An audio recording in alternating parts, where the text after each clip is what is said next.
Well, hello, another yes or no set of answers to a big question. Today's question is: did the British Empire make the world better?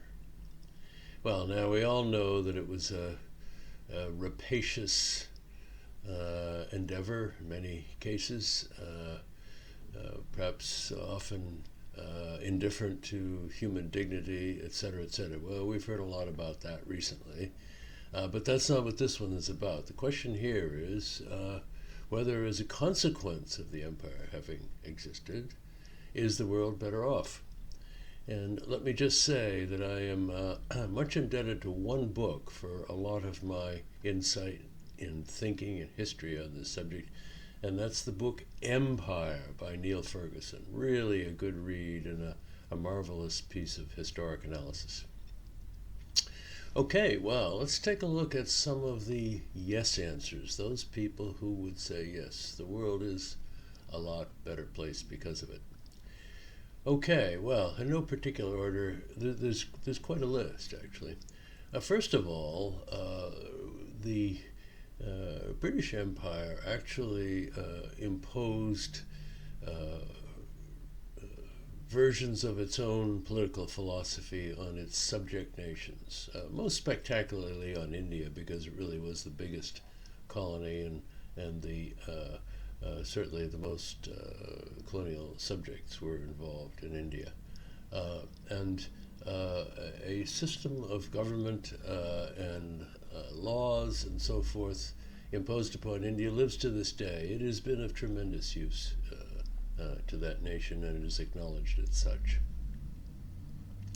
Secondly, the British introduced education at different levels to many of its colonies, once again, especially India, which did result in a fine education system, perhaps not available to every single citizen, but certainly to a lot. And it has certainly advanced the state of intellectual development of that country. Next, the empire introduced methods of agriculture everywhere. Of course, more specifically in countries where the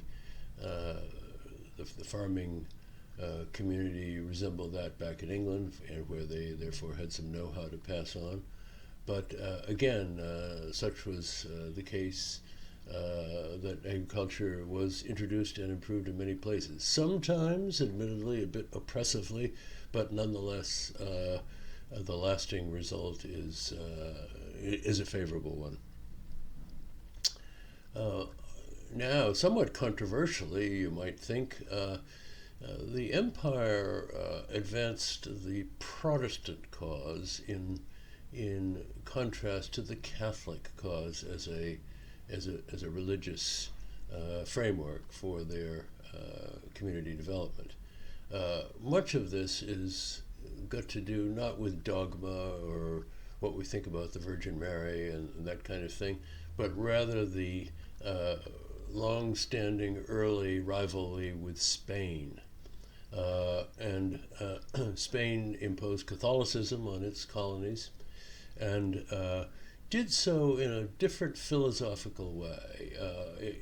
There wasn't any question of participation. It was simply do this or die. And that's been pretty much the philosophy from Rome. It's a very autocratic, dirigiste kind of religion, whereas even from the earliest days, the Church of England and the Protestant mentality that came with it was more participative and so forth. And that in turn had long-term positive consequences, I think, for the British Empire's constituent members. As we look at the ravages left behind by the Spanish in Latin America, I think the contrast is there for all to see. The British Empire, perhaps inadvertently, provided for a safe haven in contemporary times for people leaving failed states such as Pakistan and to a lesser extent Jamaica. Many immigrants from those two countries with British passports have come to Britain, and they are certainly a lot better off for it. So, in general, a very positive effect. Another huge one is, of course, the English language. And by extending the use and knowledge of English as far away as it did, it basically created a world language among the most advanced countries in the world at the time, or at least many of the most advanced countries, and paved the way for the dissemination of ideas, knowledge, and so forth. Language barriers prevent that, and universal use of one language, and there really is only one of that sort, and that's English, really have helped to spread knowledge. And then finally, you might say cricket.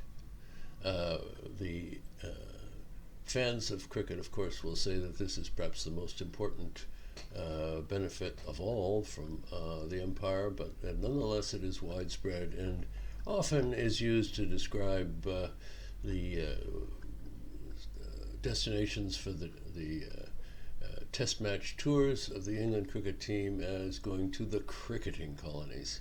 So there you have it, a great deal of positive impact from the empire. Well, what about the negatives? What about the negatives for now? I guess principal among them is a kind of a legacy of resentment and anger and bitterness at the past history. It certainly lingers on. We see it manifested in many ways. We see curricula in school, broadcasts on the BBC about how dreadful the colonial past was, linked as it was, of course, to the slavery industry. And so there's a lot of unpleasantness that keeps coming back and basically keeps people angry and resentful. That's not a good result. But it's one that's understandable, and I would probably feel angry and resentful if I was from that group of people descended from the oppressed, which the empire exploited. Try as I might, I haven't been able to come up with any other real negative impacts. Well, what's my take? I guess my take is a pretty simple one. The empire was indeed brutal, even barbaric in its methods. And its monarchs benefited greatly from it. Queen Elizabeth got a cut of Francis Drake's privateering off the Spanish fleet, and thus set a precedent for everyone of means in Britain from benefiting from some of the more negative aspects of empire. So that's kind of an unpleasant aspect of history, and one that we hear, if anything, a bit too much of these days. But the benefits to this day, which I've enumerated above, are really substantial. And so I have to say, my take is I vote quite a strong yes. It was a good thing for the world today. Okay, well, I hope that hasn't offended you too much, as some of my videos do. But in any case, if you liked it, give me a like, subscribe, hit the notification bell, and I'll see you the next time. Thanks a lot. Bye-bye.